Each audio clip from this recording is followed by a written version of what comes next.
Hey guys, I'm making this video more for my nephew Miles, but I figured I'd make it public as some people might find it interesting. My brother-in-law Brandon commissioned me to build his son a new PC for Christmas. And as such, Miles might want a complete inventory of what's actually in his build. Let's start with his platform. He got a Ryzen 5 5600 on an MSI B550 Pro VC motherboard.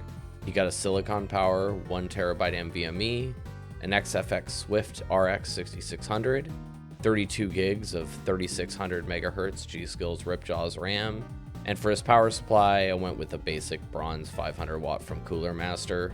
Just his system is not going to be very power hungry, so I just needed something to give it the juice. I built it in a DIY PC case, which was surprisingly decent to build in.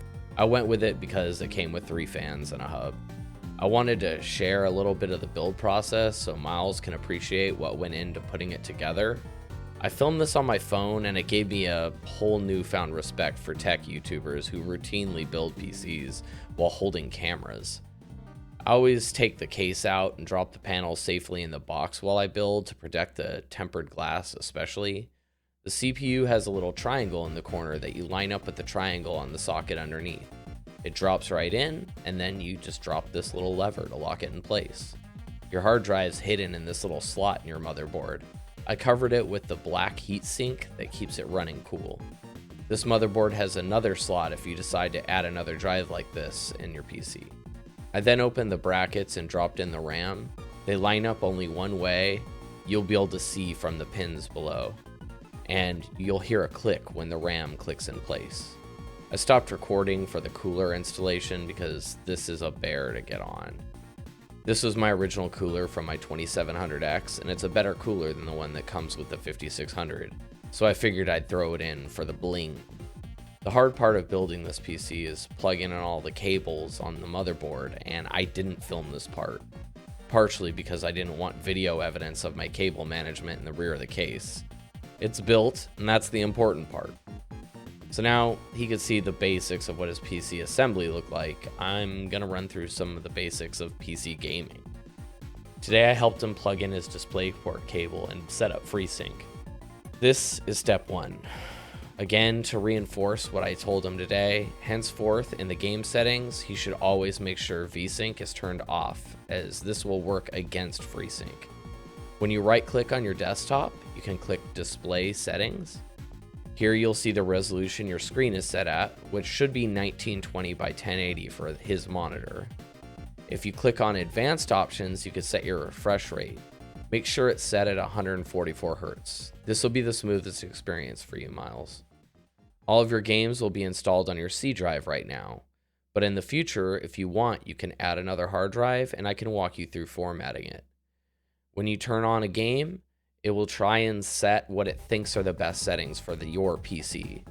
If the game isn't running very well, or if it decided to choose lower settings that don't look as good, feel free to mess around and see what looks good for you. I tend to turn off motion blur and film grain as a general rule, as I don't like the way it looks. I also like to turn the FOV, or field of view, up to 90 or 100 in most games. Feel free to test things out and find what works for you. You have 8 GB of video memory on that graphics card, which means you could basically always set textures to high or ultra at 1080p, and it won't really affect your frame rates. In my experience, textures and shadows are what makes games look their best. You have the Adrenaline software as a software suite, and that is the panel that comes up when you hit Alt-R. You should peek around in there. You could use it to bring up performance metrics while playing to show how many frames you're getting, or you could use it to record your gameplay. I made a folder on your desktop where your recordings will end up. There's a tab for hotkeys in there, and feel free to change them to whatever you want. I like to use Alt-9 to start and stop recordings, and for my setup, Alt-10 is my instant replay hotkey. By default, I believe instant replay records the last 5 minutes of gameplay. So if you do something sweet in game, just set, whatever your instant replay key is, hit that, and it will record the last 5 minutes of you playing. Play around with it, test it out. I don't have any footage of this part because I have an NVIDIA graphics card and my menus look totally different to yours. I really liked tinkering around with your Radeon software though, and it certainly looks a lot better than Shadowplay that I use on my computer. Don't even get me started on NVIDIA Control Panel. I know you're still getting used to using a keyboard and mouse. There are some games where it's nice to still use a controller. If you plug in your Xbox controller, you could still use it to play games. You don't really need to play around with anything in settings, just plug it in and go. With most game launchers like Steam or your Xbox app, it'll recognize that your controller is plugged in, and then you can just start using it. For first-person games or strategy games, I always use a keyboard and mouse, but your PC is your personal computer. You play how you want to play. If you want to use a controller, just do it. Don't worry about it. I gave you a DAC amp combo. That's the little box with the volume dial on it. If I were you, I'd hook up those sweet AKG cans your dad has and use those for the PC and keep your Xbox headset just for your Xbox. Those are some really high quality headphones, and you already have an external mic on a boom that I gave you. That's again your decision. I use Sennheiser headphones personally, and I find that good headphones for music tend to be much better sounding headphones for games too. When it comes to downloading things online, step 1, don't. Well, I guess that's bad advice.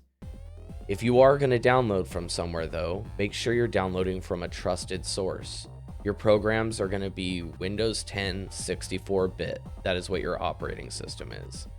Anyone can download something that looks okay and bork their system, but you can protect yourself by only downloading programs from a site that makes the program. If I want to download MSI Afterburner, I want to download it directly from them.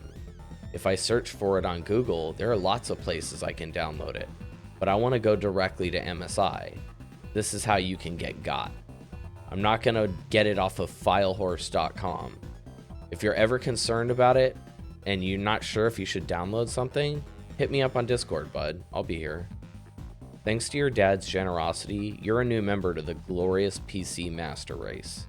If you don't know how to do something, Google it. If that lets you down, hit me up.